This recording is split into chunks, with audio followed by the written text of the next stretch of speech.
This show is brought to you by Directory.com, the safest way to hire a contractor. Welcome back to Morning Brew with Homeowners. I'm your host, Dmitry Lipinski. Every Saturday, I drink my coffee and share some crazy stories with you from construction world. It might be stories about scams or some crazy homeowners who did not treat their contractor right.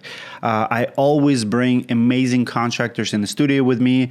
Today, I share my studio with Rory from Seattle Roofing Company, and Robert from Chicago, two contractors I couldn't recommend highly enough in their markets. I don't give bad recommendations. Guys, welcome to the studio.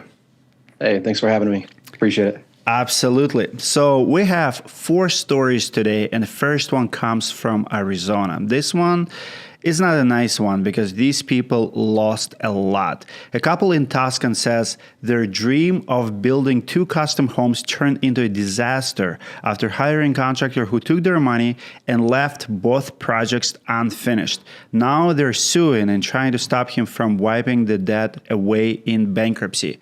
Very, very common theme, big contractors. The homeowner story, it's their side of the story, is the Matthew signs a contract with Settlers West, run by Andrew and Gabriel Carranza, to build their main home for over $1 million. Imagine the amount and probably devastation from it. They got a loan from the bank and paid over $850,000, but the house only made it to drywall. They were charged way too much for things like excavation. One contract quoted $27,000 and they got charged $110,000 for that project. They also paid $60,000 extra for upgrades they say were never done. For the second home, a smaller guest house, they were told they'd get a big discount and paid cash. They handed over $257,000 for the second build, but construction never even started. Permits got delayed because the builder wasn't responding to the city. $12,000 lien was slapped on the property by an electrician who never got paid. They say Carranza knew he was running out of money, kept taking payments, and used the cash for other things.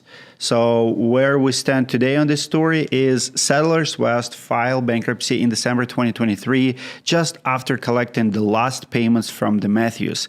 The couple is currently suing Settlers West. They're trying to stop the court from getting rid of the contractor's debt to them.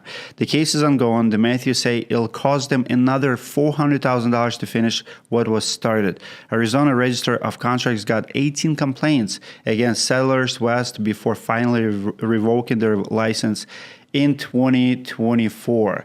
Rory, you are, before you run a roofing company, you were a builder.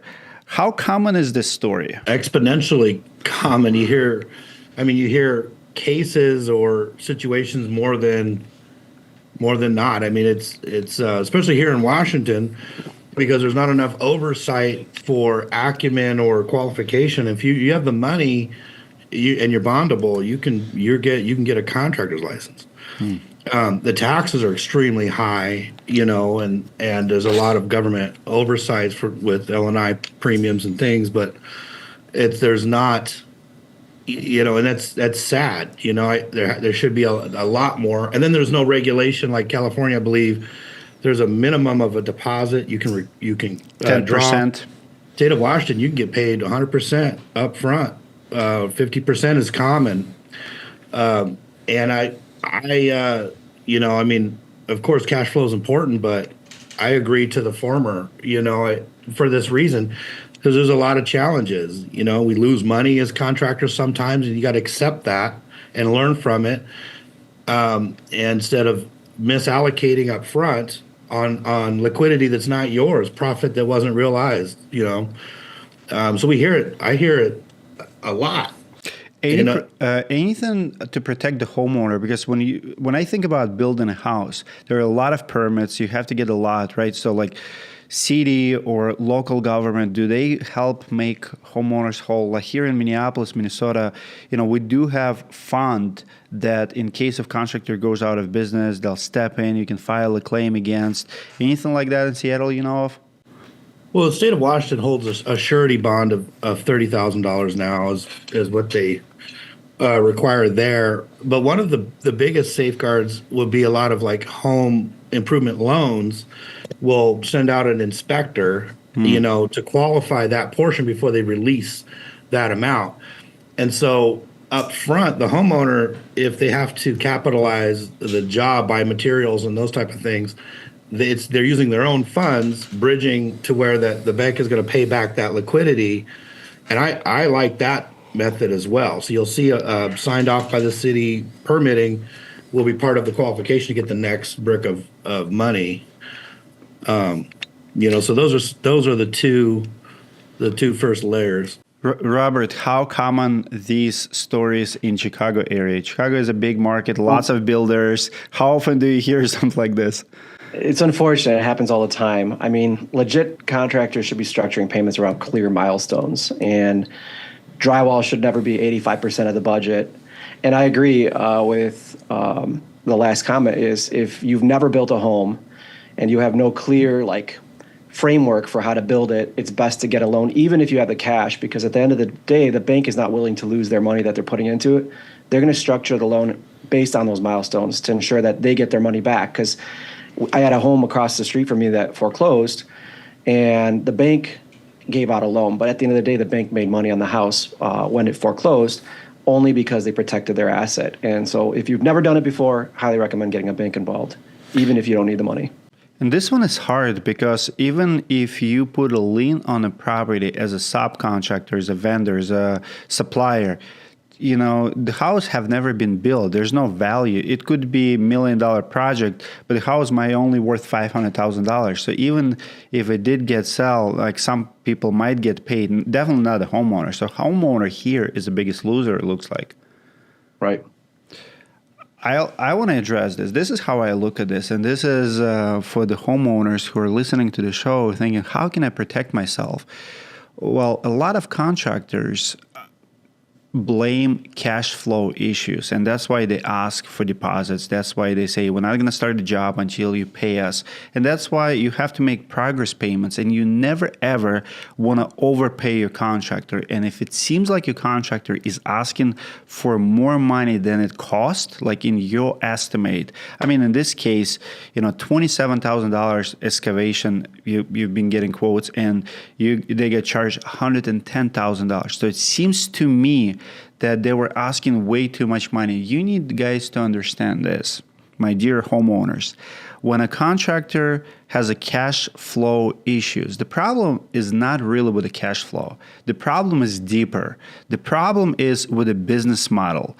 And usually what happens, number one, how do contractors fix cash flow issue? Number one, they're going to start borrowing money from their salespeople, from their employees, from their vendors, from their subs. So they owe the money. That's easiest target. They're going to go after the electrician.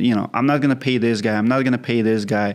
So that's the first loan that they take. Second loan is the money will come from suppliers. They're going to stop paying their bills, they're going to stop paying suppliers, and they will use their sales reps accounts or their brothers and sisters and someone else to buy materials. And then third one, they're going to start robbing Peter to pay Paul. They'll use future deposits to finish previous jobs. And usually this is where we start raising red flags. But if we're honest with ourselves, first red flag, if a contractor does not pay first bill, which is employees, that's a red flag. So if you see any online reviews or any scandals on a social media that contractor is not paying his sales reps before it goes to Robin Peter to PayPal, that's the problem. And most of them, after the third category, after the homeowners, now they're ready to file bankruptcy because they exhausted all the options. And how do we fix it? Well, they have to fix their business model. Cash flow is a temporary problem. They can go get a loan, they can get few bigger projects, but then if business model is not fixed, it's only going to get uglier, the amount is going to get bigger, and next time they have this bubble, more people going to get hurt. So I have no sympathy here. Here we have, this contractor have 18 complaints against Settlers West before finally revoking their license. 18 complaints. I guarantee you could find reviews, you could find something online about them to be cautious about it. So When we come back after the break, I have another crazy story for you. Stay tuned. We're going to go to Montana Ponzi scheme story. This video is sponsored by Directory.com, the safest way to find a roofing contractor. The Directory app is free to use, and all contractors and their jobs come with a $20,000 guarantee. Directory is a concierge service. They find and recommend contractors to use for home improvement and back them up with a $20,000 guarantee. In case a contractor takes your money and runs away, Directory will give you your money back or will finish the project if the contractor disappears and ghosts the project. Directory doesn't give bad recommendations, but in case of a dispute, you are covered with a $20,000 guarantee. Download the app now and hire your next contractor with peace of mind.